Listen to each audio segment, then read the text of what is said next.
Hello and welcome to the Texas Trifid Ranch, Dallas's pretty much only carnivorous plant gallery.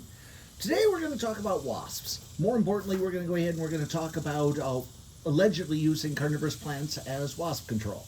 Now, I get a lot of calls from people about this time of the year, and right now this is a nice sultry July afternoon where they have an issue with wasps coming into their backyards. They may be wasps getting into garbage cans, looking for soda and other sweet liquids. A lot of times it's people calling because they have a swimming pool and they have wasps coming out there and they want to go ahead and buy a carnivorous plant to go ahead and deal with their wasp infestation. Sad fact of the matter is, unfortunately, even though many carnivorous plant species will go ahead and catch wasps, they're not a control for the wasps. And I will state that for two reasons. The first one is just the obvious, that the wasps are coming in to most areas for other reasons. And simply going ahead and trying to control them either by adding a pitcher plant or going ahead and spraying the area with poison isn't actually fixing the main issue with that with the wasps coming in. For instance, with swimming pools, usually here in the Dallas area, they're coming in because they're looking for a regular water source, and obviously, swimming pools a nice big source. And so long as they aren't able to find water in other places, they're going to keep coming out to that pool. So the two options that you have are either go ahead, get rain, or offer an alternate water source, or you go ahead and you drain the swimming pool.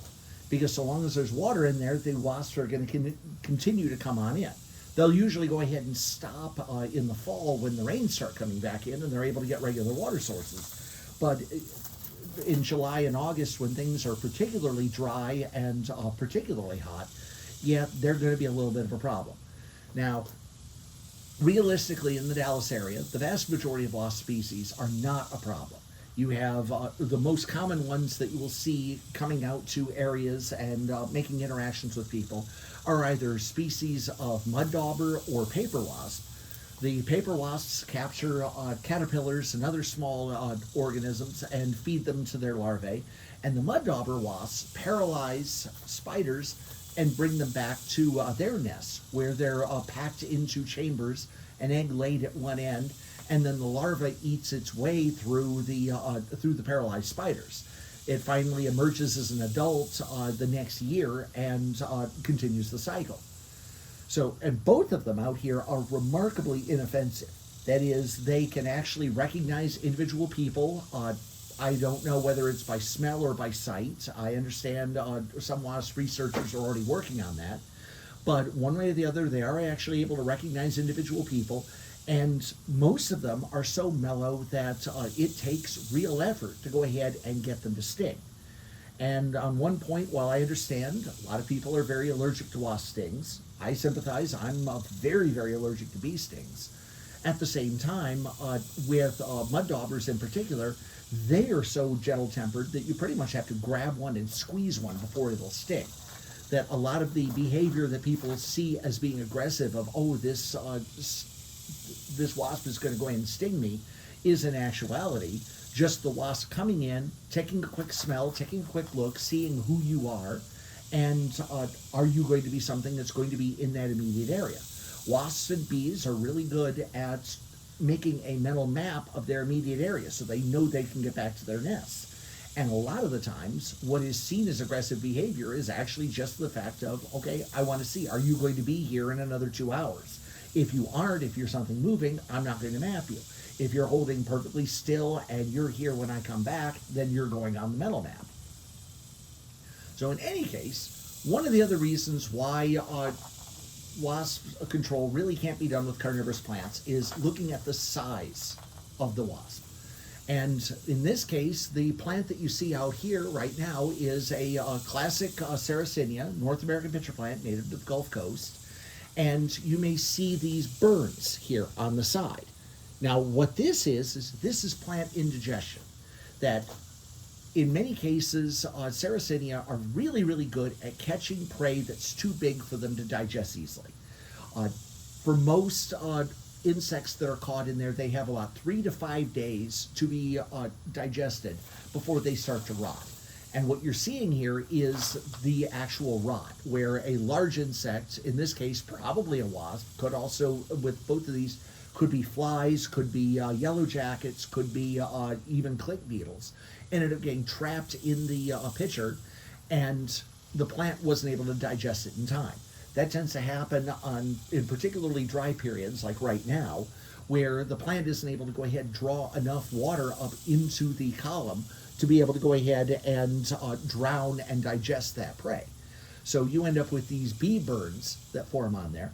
And a little side warning about those bee burns is that in many cases, you can end up with live wasps that are still trapped in here. Live wasps, especially live bees, that will actually drill through those holes. They'll chew through the holes with their jaws and then go ahead and fly out. And let me tell you, it's not a fun experience when you've got a very, very angry bee that's been trapped in there for 2 days that suddenly decides to come out the hole. Now, for entertainment purposes, you will also see sometimes the same wasp continue to get caught in the same trap over and over. The wasp will come in through the pitcher, come on down, get caught in here, and then just climb right back out the same hole that it was in and repeat the cycle, going ahead and drinking any nectar that's in the trap all along the way. So in this case, if the traps are larger, then yeah, they can actually go ahead and process wasps and bees well enough. But again, as far as a control is concerned, this really isn't going to work. So I apologize for the fact that, okay, one pitcher plant won't be able to go ahead and take care of your entire wasp problem. But at the same time, it's a matter of looking at the fact that wasps actually do have a very important part in our or in the general ecosystem. And if you don't like caterpillars going ahead and tearing up your garden, honestly, going ahead and encouraging the paper wasp isn't a bad way to go. The males are completely inoffensive. They don't have stings. They're purely coming in to collect nectar and pollen. The females have stings, but they would prefer not to have to sting if they can possibly help it. So it's a matter of as hard as it may be at times, if you have a general wasp in your garden coming at you, instead of flailing around and reaching for the bug spray, just go ahead, hold still for a second, let it check you out, let it swerve around you, and 99 times out of 100, it'll go ahead and just fly away and leave you alone. So with that in mind, thank you very much for going in and listening. And please feel free to go ahead and subscribe. Please feel free to go ahead and visit the website, TexasTrifidRanch.com, and I will talk to you later. Thank you. Okay, and because people ask me all the time how to go ahead and take care of the wasps that are in here, if carnivorous plants aren't going to go ahead and work on them, there is one way that will reasonably go ahead and drive off wasps that are nesting in your place if you just need them to go away.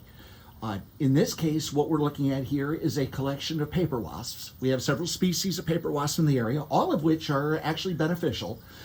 They go ahead and capture caterpillars, other small arthropods, and we'll go ahead and feed them to their larvae. So they're actually not only a very valuable pollinator, but they're also a really valuable pest control. So in many cases, you want to go ahead and keep them around. However, I understand a lot of people are allergic. I'm dangerously allergic to bees, honeybees myself. So I completely understand a situation where people are legitimately worried about being hit by wasps. It's also a matter of that some of them pick some really inconvenient places to nest. As with this paper wasp nest, obviously this is on the eve of my house. They're camping underneath here because it's reasonably dry. So the trick here is to go ahead and take advantage of psychology. That with both paper wasps and mud daubers, they will go ahead and make their nests in dry areas like this, someplace that isn't going to be exposed to rain. If it gets exposed to rain, they will go ahead and pack up and leave and never come back. And this corner over here tends to get subsequent nests on a regular basis only because of the fact of that it's so well enclosed that the wasps just keep, or new ones will keep coming back. So I regularly have to do this. And the surefire trick to going ahead and getting them to go away is you go ahead and you pick up one of these. Let's go ahead and get this in here a little bit better. Standard Super Soaker Squirt Gun works very, very nicely. You don't have to add anything to it. You don't need pesticides. You don't need anything else other than just water.